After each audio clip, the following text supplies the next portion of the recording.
제가 예전에 한번 동계 수련회 때 그 사랑의 5가지 언어에 대해서 공부한 적이 있습니다. 그 테스트 한 적이 있는데 혹시 기억나시는 분이 있을지 모르겠어요. 사랑의 5가지 사람마다 사랑을 표현하는 언어가 다르다고 합니다. 그래서 부부간에 서로 사랑하고 살아가는 40년 동안의 시간 동안에 서로 상대방의 사랑을 받지 못해서 결핍을 당하더라. 그 이유가 뭘까 봤더니 사람마다 5가지의 언어가 있대요. 그 첫 번째가 뭐 스킨십, 봉사, 인정하는 말, 함께하는 시간. 그리고 5번째 선물. 이렇게 각각의 사람마다 언어가 다르대요. 다 기억나시죠? 여러분들은 어떤 언어였습니까? 저 같은 경우에는 그 예전에 좀 많이 달라졌어요. 저는 함께하는 시간이랑 봉사가 나오더라고요. 제가 뭔가를 할 때 저와 함께 있어주는 그런 사람들에게 저는 사랑을 느낍니다. 그리고 제가 사랑을 하려고 해도 그 사람 곁에 오래 있어주려고 하는 거예요. 그리고 또한 봉사도 있어요. 그래서 제가 막 골머리 앓고 있는 그 일의 문제를 함께 또 고민해주고 그거를 함께 짊어주는 사람들이 저는 사랑을 느끼더라고요. 그런데 만약에 제가 그렇게 사랑을 표현하는데 상대방은 예를 들어서 여기 주보에 보시면 나오죠. 예를 들어서 인정해주는 말이랑 뭐 선물이라고 칩시다. 그래서 저는 열심히 제 사랑의 표현을 합니다. 함께 있어주려고 옆에 있는데 이 사람은 인정해주는 말이나 선물을 줘야 사랑을 느끼는 거예요. 이 사람은 저에게 열심히 저를 인정해줍니다. 너는 왜 이렇게 잘생겼니? 너는 왜 이렇게 하는 말마다 예쁜 말만 하니? 뭐 이렇게 칭찬도 해주고 무슨 일을 하든지 인정을 해주면 그 사람 입장에서는 사랑을 표현하는 것인데 저는 사랑의 언어가 뭐라고요? 함께 있어주는 거예요. 그 사람이 전화로 맨날 너는 이게 너무 잘해. 너는 이런 거 너무 훌륭해. 아무리 말해도 함께 있어주지 않으면 그런 인정해주는 말로 인하여 저는 사랑을 느끼지 못하게 된다는 거죠. 저는 그 사람을 계속 함께 하려고 하다 보니까 이 사람은 바빠. 그러니까 제가 막 그렇게 함께 하려고 하면 집착처럼 느껴지기도 하고. 이해가 되시죠? 여러분들의 언어는 어떤 언어인지 잘 알아서 한번 나는 이런 사랑을 표현을 하는구나. 옆에 제가 바코드를 올려놨습니다. QR코드를 한번 사진 찍어보면 여러분 테스트하는 게 나오니까 오늘 예배 시간에 하지 말고 예배 끝나고 한번 테스트 한번 해보시죠. 그러면 내가 이래서 그동안 연애할 때 좀 힘들었구나. 이렇게 언어가 달라서 그랬구나. 이게 좀 이해가 됩니다. 이게 이 책의 결론이 뭐냐? 결국 적어두세요. 결국 사랑은 배려다. 배려. 자, 우리는 내가 하고 싶은 사랑을 하고 싶어 합니다. 근데 상대방은 자기가 원하는 사랑을 하려고 해요. 사람마다 자기의 사랑을 하려다 보면 언어가 달라서 부딪히고 갈등이 생기는 겁니다. 따라서 정말 사랑한다면 나의 언어로 사랑하는 것이 아니라 그 사람의 언어로 사랑을 해주려고 이해하고 노력해주는 거예요. 그 사람이 인정해주는 말이 좋으면 계속 인정해주면 되는 겁니다. 저를 사랑하시는 분 계십니까? 저를 사랑하시려면 저와 함께 있어 주셔야 되는 거예요. 저 이번에 오늘 임원 뽑잖아요. 임원 해주셔야 되는 거예요. 그래야 저는 거기에서 사랑을 느낍니다. 뭐 다른 걸로 뭐 제 생일 때 쿠폰 보내주시고 그래도 이거 그냥 뭐 별로 그렇게 크게 감동받지 않아요. 함께 있어주시고 함께 섬겨주실 때 저는 사랑을 느끼고 진정성을 느낀다라는 겁니다. 여러분들도 한번 생각해 보시고 신앙생활도 이와 마찬가지라는 것입니다. 우리는 하나님을 사랑한다고 고백하는 사람들이잖아요. 하나님 너무 싫어서 이 자리에 앉아있는 사람 없다고 그때 매번 말했지만 그런데 우리는 사랑의 언어로 우리가 원하는 것으로 자꾸 하나님께 올려드리는 경우가 참 많다라는 겁니다. 하나님께서도 사랑의 언어를 가지고 계세요. 그건 뭘까요? 예수입니다. 예수. 그리고 하나님 말씀. 그 하나님 말씀을 통해서 우리한테 하나님께서 무엇을 원하시는지 여러 가지 소스를 알려주셨어요. 하나님 말씀대로 순종하고 이웃을 사랑하고 하나님을 사랑하는 것. 그것을 하나님께 사랑의 언어라고 하는데 열심히 내가 원하는 것만 가지고 하나님께 올려드리려고 하는 사람이 참 많다라는 겁니다. 하나님 제가 열심히 주님을 위해서 찬양했잖아요. 오늘 우리 찬양팀도 참 이렇게 오늘 세션도 부족하고 여러 가지 힘든 와중에도 분투하셨습니다. 그렇게 열심히 섬기고 이러하려면 적어도 1시간 전에 와서 좀 준비도 해야 되고 하는데 매주 그렇게 섬기는 게 쉽지 않다는 거 다들 이해하시죠? 그럼에도 불구하고 내가 이게 하나님을 사랑하는 방식이다 그래서 열심히 찬양을 하고 그 이후에는 하나님 사랑도 이웃 사랑도 평소에는 나타나지 않는다고 하면 열심히 여기서 찬양 부르고 예배하고 집에 돌아가는 길에 누가 시비를 걸었는데 그냥 똑같이 그 사람과 맞서 싸우거나 무시하거나 하나님을 위한 일들을 안 한다고 한다면 우리가 열심히 아무리 찬양을 불렀어도 하나님 앞에서 무의미하다. 하나님의 사랑의 언어가 아니기 때문에. 반면에 돈으로 사랑을 표현하신 분들도 많잖아요. 그래서 하나님께 제가 11조 21조 합니다. 열심히 하나님께 헌금도 하는데 삶을 돌아가 보니까 하나님 사랑, 이웃 사랑이 없어요. 그러면 하나님도 사랑의 언어로 이해하지 않는다는 것이죠. 한 푼을 내더라도 돈 내는 금액이 하나님께 중요하지 않는다. 이 정도는 제가 설명 안 해도 다 알잖아요. 마음이 중요한 건데 그 마음조차 이기적으로 사랑하려고 한다면 하나님은 그 마음을 진정성 있게 받지 않으신다는 거. 그냥 나를 위한 사랑을 할 뿐이다. 사랑에 성숙하지 못한 사람들은 다 나를 위한 사랑을 합니다. 내가 좋아서 사랑하는 거지 상대방의 필요를 채워주고 싶은 그런 마음까지 가기 어려워요. 그래서 성숙한 사랑들 하시는 분들 보면 주로 연애를 좀 길게 하시는 분들인데 그분들 보면 배려심이 굉장히 많습니다. 그거는 여자친구, 남자친구한테만 뿐만 아니라 대인관계에서도 일반적인 관계에서도 배려심이 굉장히 많고 그 사람을 말을 잘 경청해 주기도 하고 이런 분들이 기본적으로 좀 하나님 사랑도 잘 이해하는 것 같더라고요. 우리는 하나님이 기뻐하는 사랑을 올려드려야 한다. 이것이 오늘 말씀의 핵심입니다. 오늘 사무엘하 6장을 공부할 차례입니다. 펼쳐보시면 다윗이 왕이 되었습니다. 다윗이 목자일 때 질문입니다. 다윗이 목자일 때 양을 치면서 다윗은 하나님께 어떤 사랑의 표현을 했습니까? 시편을 지었죠. 찬양을 했죠. 여호와는 나의 목자시니 내게 부족함이 없으리로다. 찬양으로 하나님께 올려드렸고 아무도 안 하고 싶어하는 그 목자의 일을 자기가 도맡아서 했습니다. 그게 다윗의 사랑의 언어였어요. 하나님을 향한. 하나님은 그 사랑을 진실하게 받으셨습니다. 이웃 사랑과 하나님 사랑이 하나님께서 원했던 사랑의 언어와 닮아 있었기 때문에. 그렇다면 다윗이 장성을 해서 이제 다윗이 왕이 되었잖아요. 지난주에 왕이 됐습니다.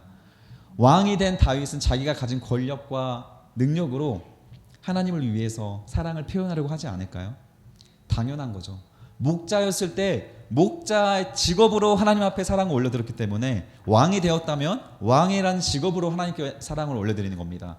자기가 할 수 있는 모든 힘과 노력을 다해서 하나님께 사랑 고백하는 내용이 사무엘하 6장인데 사무엘하 6장의 결론은 하나님이 다윗을 두들겨 패는 겁니다.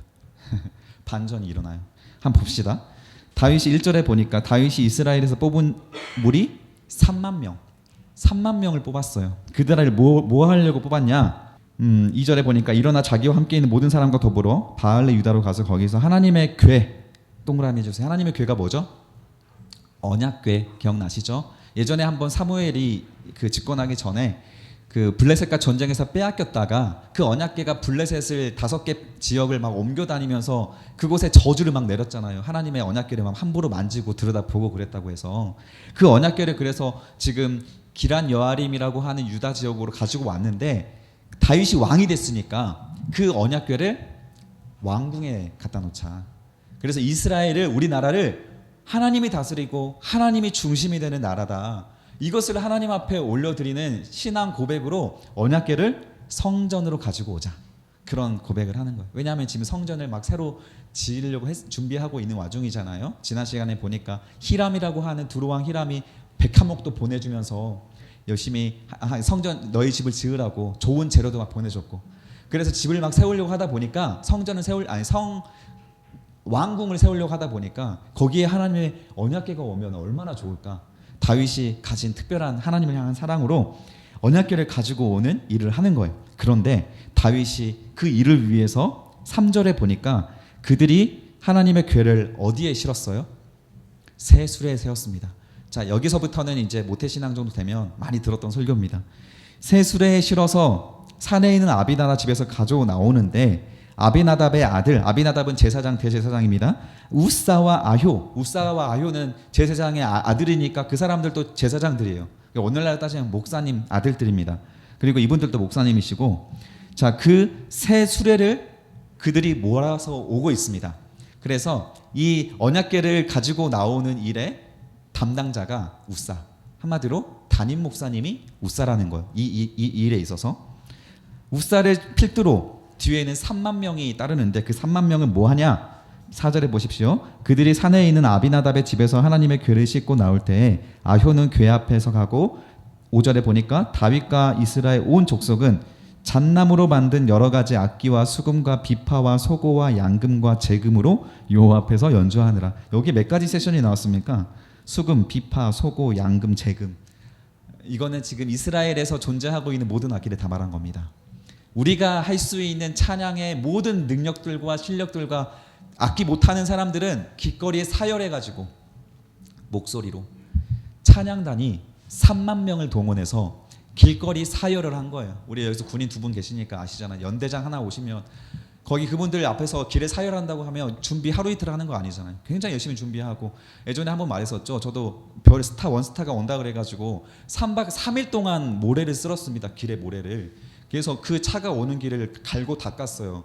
그랬는데 그분을 기다리고 있더니 갑자기 하늘에서 두두두두 소리 나더니 헬기 타고 오셨어요. 그래서 연병장에 있던 모래가 길에다 쫙 뿌려집니다. 3일 동안 쓸었는데. 그렇게 백성들이 지금 사열을 하고 있다라는 3만 명이. 뭐가 오니까? 다윗 왕이 아니라 언약궤가 오니까. 그렇게 열심히 준비했다. 어떤 왕이 다윗처럼 준비할 수 있을까요? 하나님을 위해서.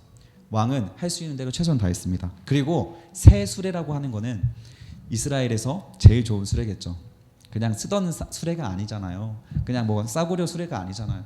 왕이니까 자기가 할 수 있는 최고급 수레를 들어서 또 최고급 암소를 사용해서 그 수레를 끌고 언약궤를 그 위에다가 얹혀놓고 끌고 오고 있었다는 거예요. 다윗의 마음에 부족함이 있습니까? 하나님 사랑해요. 나 하나님과 함께 살게요. 이 한 고백에 또 하나님은 마음에 감동을 받는 분인데, 이렇게 열심히 하나님을 위해서 예배를 준비하고 언약궤를 준비하는 다윗의 마음을 하나님께서 당연히 기뻐하시지 않을까요? 그러나 하나님께서 다윗을 두들겨 팼다라는 거예요. 뭐가 문제일까? 뭐가 문제일까? 민수기 4장 15절 5페이지에 보면 민수기 4장 15절에 언약궤를 운반하는 법이 나옵니다. 율법이 나와요.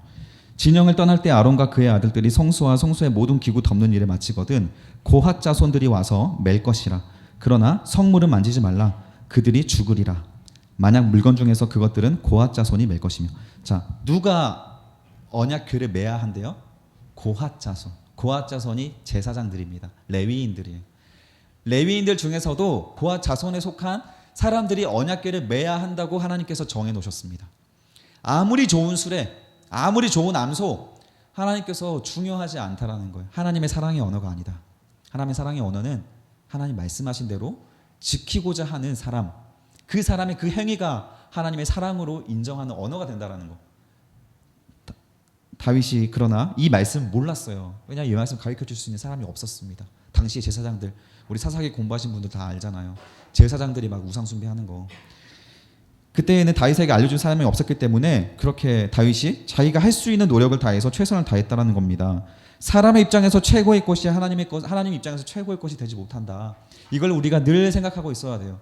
그래서 오늘 나의 행위 자체가 하나님 앞에 올려드리기에 다른 사람들이 봤을 때 훌륭하다고 하더라도 하나님이 그 마음의 중심을 봤을 때나 그 행위의 부족함을 봤을 때 사람들의 기준이 아니라 하나님의 기준에서는 크게 실망할 수 있다는 것입니다. 6절에 보니까 그들이 한 사건이 결국 일어나고 맙니다. 그들이 나고는 타작마당에 이르러서 갑자기 이유가 없습니다. 소가 날뜁니다.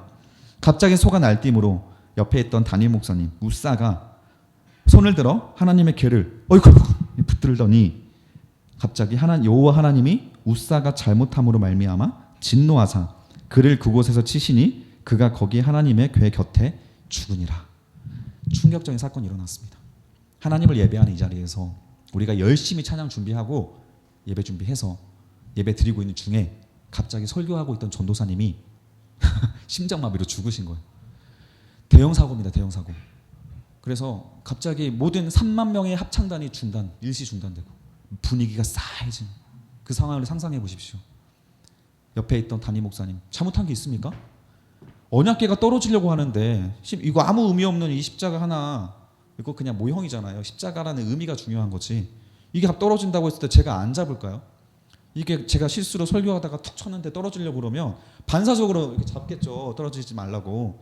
이게 뭐 신성해서 잡는 게 아니라 반사적으로 떨어지니까. 그리고 그 언약궤 하나씩 모시고 있는 일에 초집중하고 있는 그 상황에서 언약궤가 떨어지려고 하니까 거기서 손을 뻗어서 그 언약궤를 안 잡는 사람이 얼마나 누가 있을까요? 그냥 이 일이 너무 하기 싫었던 사람, 하기 싫어 죽겠는데 억지로 이 일이 불려나가가지고 그 언약궤를 모시고 있는 사람이라면 언약궤가 떨어지고 있을 때 빤히 바라볼 수는 있겠죠. 그러나 조금이라도 하나님에 대한 무서움과 진지함이 있는 사람이라면 당연히 언약궤에 손을 뻗지 않겠습니까? 그러나 하나님께서 이 언약궤를 뻗은 손을 만진 그 육사를 죽였다라는 거예요. 그 이유가 아까 말했던 민수기 4장 15절에 나온다는 것이죠. 성물을 만지지 말라, 만지는 자는 반드시 죽으리라. 이해가 되시죠? 우리 기준에서 이쯤 훌륭하지, 다음 페이지 보면 그것은 중요하지 않는다. 우리 기준에서 하나님 앞에 사랑하는 것, 이 시대를 사사시대라고 부릅니다. 사사시대. 사사시대 주제, 성경 공부하시는 분들 보시죠. 다 같이 읽어보겠습니다. 사사기 21장 25절 시작. 그때 이스라엘의 왕이 없으므로 사람이 각기 자기의 성경 공부하시는 분들 여기 없습니까? 여기 6명 있잖아요. 각기 자기의 소견에 오른 대로. 소견. 소견이 뭡니까? 자기 생각이죠. 자기 소견에 오른 대로 예배했다라는 거예요. 다 자기가 하고 싶은 사랑을 하나님 앞에 올려드렸다. 그 시대를 영적 배도의 시대, 하나님께서 도저히 함께할 수 없는 가장 타락한 시대, 하나님의 흔적을 찾아볼 수 없는 암흑 시대, 그 시대를 사사시대라고 부릅니다. 아무리 열심히 하나님을 찾고 부르짖고 봉사하고 헌신했어도 왕이 없다, 기준이 없다, 하나님께서 무엇을 원하시는지 옳고 그름이 없는 그 시대에는 하나님이 암흑 시대다, 도저히 함께할 수 없는 시대다, 하나님이 그렇게 명명하시는 겁니다. 우리들의 예배는 어떻습니까? 여러분의 이 자리까지 함께하고 있는 시간들은 어떻습니까? 분명히 여러분들의 헌신과 투자를 통해, 헌신과 양보를 통해 이 자리에 앉았지만 이 앉아있는 이 행위 자체가 당연히 사람의 기준에서는 너무 귀하고 제 입장에서도 여러분 너무 사랑스럽고 너무 귀합니다. 그러나 하나님 입장에서 다를 수 있다는 것입니다. 여러분, 하나님 입장에서는 지키지 않는 이웃사랑과 하나님 사랑, 우리에게 성경을 주시는 이 말씀에 대한 기준이 없는 우리들의 행위와 예배는 하나님께서 주목하지 않으시는 악취가 나는 예배라고 성경에서는 기록되어 있어요. 오늘 우리의 예배는 악취가 나고 있습니까? 향기가 나고 있습니까? 다윗이 하나님께서 웃사를 씻었을 때 기분이 어땠을까요? 보통 사람 같으면 하나님 어떻게 이럴 수 있어요? 제가 할 수 있는 노력을 다 했는데 그래도 죽이는 건 아니잖아요. 하나님 생명 안 중요하세요. 그래도 제사장인데 하나님 안 중요하십니까? 그러나 하나님 입장에서는, 제 생각입니다, 제사장이 그래서 더 화가 나셨을 것 같아요. 하나님 입장에서 말씀을 알아야 할 목사님이 오히려 하나님께서 지키라고 했던 그 경고를 지키지 않았기 때문에 하나님은 더 화가 나셨을 것으로 보입니다. 그래서 하나님이 오히려 모두가 분위기가 들떠있는 그 자리에 찬물을 확 끼얹어 버리시는 거예요. 이거 하나님 이대로 놔두다가는 오히려 이렇게 하면 되는 거구나, 하나님이 이렇게 우리가 즐거운 마음으로 드려지는 거에는 말씀이 좀 어겨져도 하나님이 받으시는구나, 이렇게 착각할까 봐. 아니다고. 하나님, 우리는 분위기가 중요합니다. 다 함께하는 분위기, 사랑하는 분위기, 열심히 하는 분위기가 중요하지만 하나님에게도 중요한 것은 분위기가 아니라 제대로 하는 것이 중요한 거예요. 말씀대로. 거기에서 우리의 영적 성장이 있기 때문에 그렇습니다. 내가 하고 싶은 것이 아니라 하나님께서 바라시는 것을 해낼 수 있는 것들, 그러려면 우리가 굉장히 많은 절제와 인내가 필요하고 하나님께 양보가 필요한 거예요. 그것을 바로 4글자로 신앙생활이라고 부릅니다. 신앙생활은 내가 하고 싶은 것이 아니라 하나님이 하고 싶은 것, 그것을 하는 것이다. 8절에 보니까 여호와께서 웃사를 치심으로 다윗이 분하여 그것을 베레스 웃사라고 부릅니다. 여기에서 다윗이 왜 분노했을까? 누구에게 분노했을까? 하나님일까요? 웃사일까요? 저는 자기 자신일 거라고 생각합니다. 다윗은 사람들에게 인정받기 위해서 3만 명 동원한 것도 아니고 하나님에게 나 인정받기 위해서 한 것도 아니에요. 이게 중요해요. 하나님에게도 인정받기 위해서 한 게 아니고 사람에게도 인정받기 위해서 한 것이 아닙니다. 뒤에 보면 나오지만 하나님을 사랑하기 때문에 한 거예요. 하나님을 사랑하기 때문에 했던 이 일이 하나님께서 하지 말라고 했던 일을 한 것이구나, 그거 스스로를 실패로 여겼다라는 것을 뒤에가 좀 추정을 해볼 수가 있어요. 내가 왜 하나님의 말씀을 더 연구하지 않고 있을까? 왜 마음만 있으면 된다고 했을까? 우리가 많이 들어봤잖아요. 마음만 있으면 하나님께서 기뻐하신다. 그러나 마음이 있다면 그 사람을 상대방에 대한 마음이 있다면 그 사람이 싫어하는 것에 대해서 관심을 가질 수밖에 없는 거예요. 연애하시는 분들 여기도 몇 분 있지만 연애하시는 분들 보면 내가 싫어하는 행동들 할 것 다 하면서 사랑한다는 말에 진정성 느끼십니까? 나는 아까 말했듯이 이 사람이 자꾸 나한테 뭐 문자를 보내도 단답형으로 보내고 한 시간 뒤에 답장하고 이런 거 되게 싫어하는 분들 많잖아요. 그런데 그거 절대 안 고치면서 이벤트로 사랑한다고 막 선물해주고 이런다고 화가 풀리십니까? 관계가 진척이 있어요? 인격적인 관계에서 상대방이 싫어하는 일을 계속하는 것은 둘 중 하나예요. 사랑하지 않거나 변태거나. 하나님 입장에서 우리가 하나님께서 싫다고 하시는 말씀을 굉장히 많이 하셨는데 이거 관심 없이 내가 하고 싶은 것만 할게요. 이 정도 했으면 됐잖아요 하는 것은 하나님 앞에 진정성이 없다. 정말 하나님께서 우리를 사랑하시면 어떻게 하실까요? 하나님 말씀으로 우리를 끄집어 오기 위해서라도 자꾸 우리에게 빨간불을 켜신다고 했잖아요. 안 되게 하시고 브레이크를 거시고 멈추게 하시고 하지 말라고 하시고.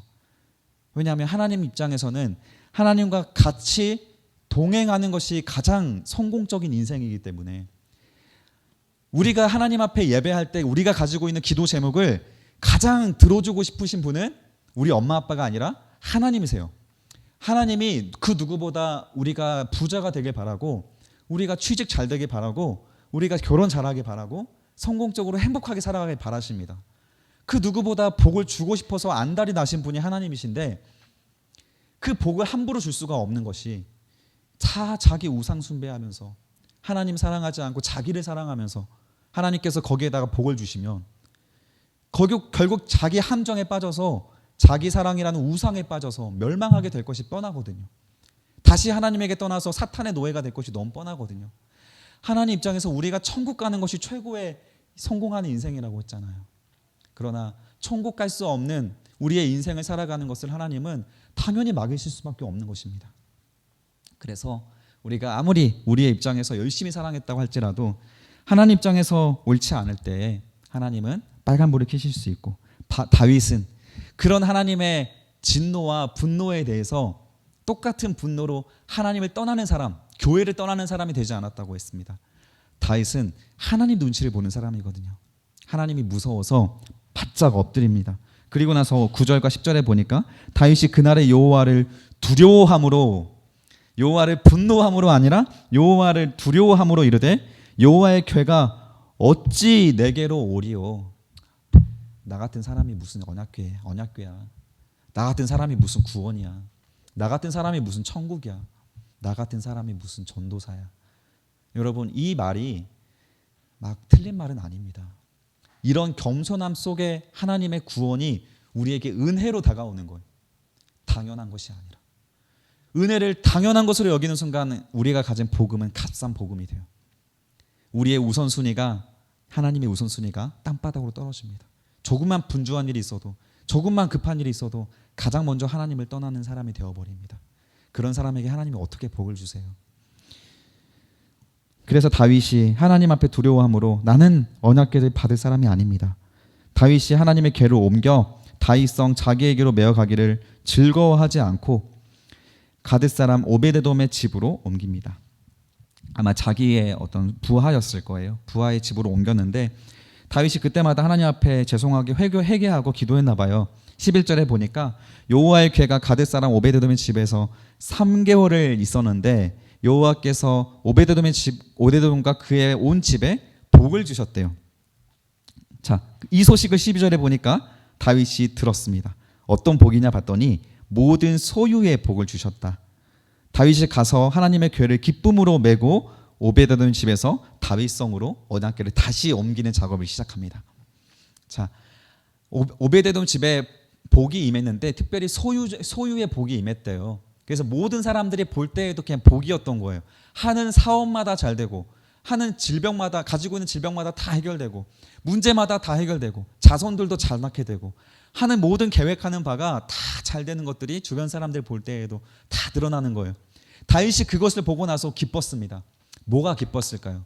다윗의 입장에서 한번 생각해 보십시오, 여러분. 한번 졸릴 수 있으니 지금 얘가 공기가 탁해가지고 졸릴 수 있으니까 생각을 또 한번 굴려봅시다. 다윗이 어디에서 즐거웠을까요? 그 언약궤를 가져오면 나도 부자가 되니까 즐거웠습니까? 그러면 오베데돔이 집에서 가져오면 뺏은 거잖아요. 그 집에 가만히 있어야 오베데돔이 계속 부자가 될 텐데 하나님께서 다시 한번 기회를 주셨다. 하나님께서 다시 한번 언약궤를 다윗성으로 이동할 수 있는 기회를 주셨다. 저는 여기에서 다윗이 감동했을 것으로 확신합니다. 다윗이 사랑하는 마음의 중심이나 하나님을 눈치 보는 마음이나 이런 다윗이라면 단순히 돈에 관심이 없어요. 다윗이 가난할 리가 없잖아요. 왕인데 다윗이 뭐가 부족하겠습니까?